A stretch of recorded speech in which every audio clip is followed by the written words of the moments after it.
I'm going to give you a book talk on one of my favorite books. It is called Out of My Mind. It is written by Sharon Draper. Chapter 1. Words. I'm surrounded by thousands of words. Maybe millions. Cathedral. Mayonnaise. Pomegranate. Mississippi. Neapolitan. Hippopotamus. Silky.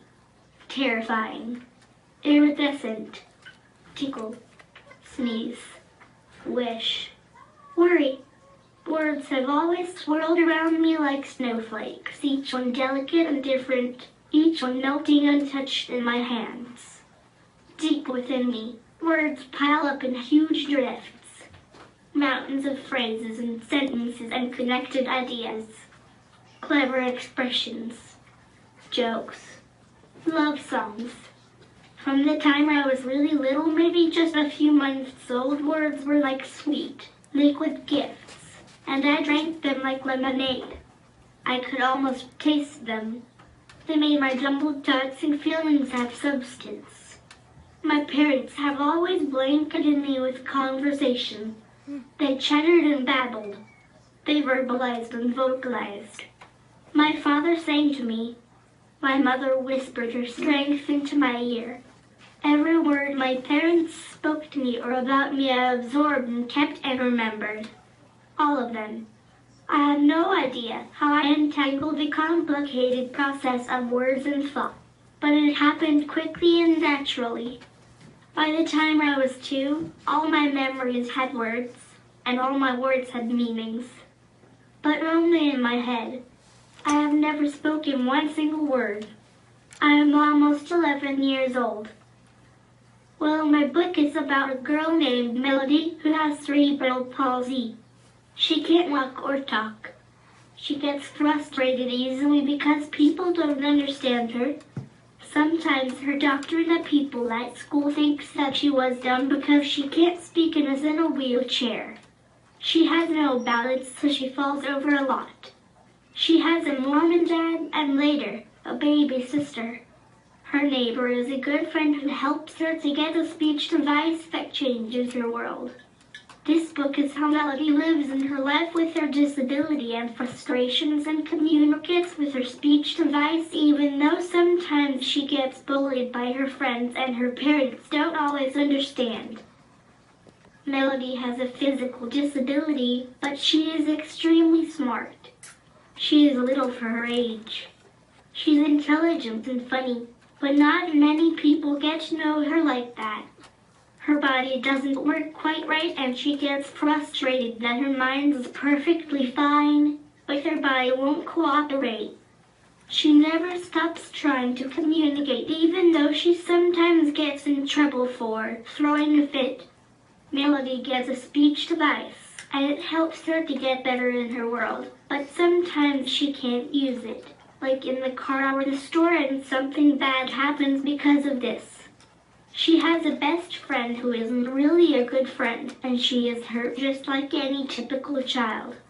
I think the theme is to never give up. Melody starts by not being able to communicate, and then she gets her speech device and starts making friends. She even gets in the Whiz Kids team and a national competition, even though that didn't work out well. She never stops trying to communicate verbally either, and that comes in very handy at the end of the story. The author wants to show that people with disabilities are people too, that we are not meant to be looked down on or pitied. In the words of Sharon Draper, I was fiercely adamant that nobody feels sorry for Melody. I wanted her to be accepted as a character and a person, not as a representative for people with disabilities.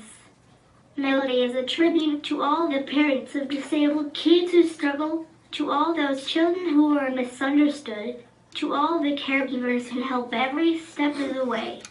It's also written for people who look away, who pretend they don't see, or who don't know what to say when they encounter someone who faces life with obvious differences.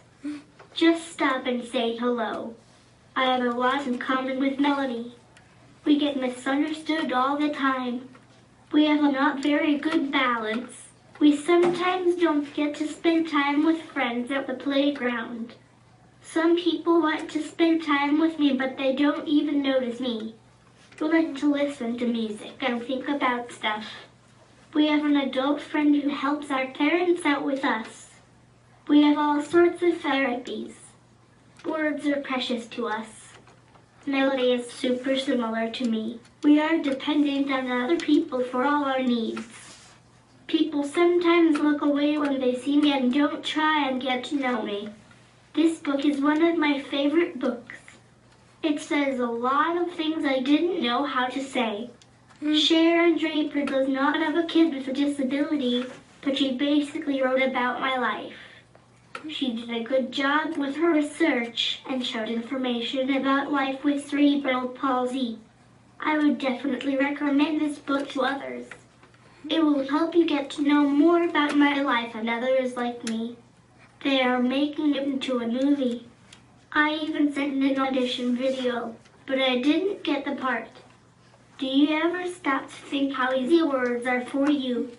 How easy it is for you to run and jump and play?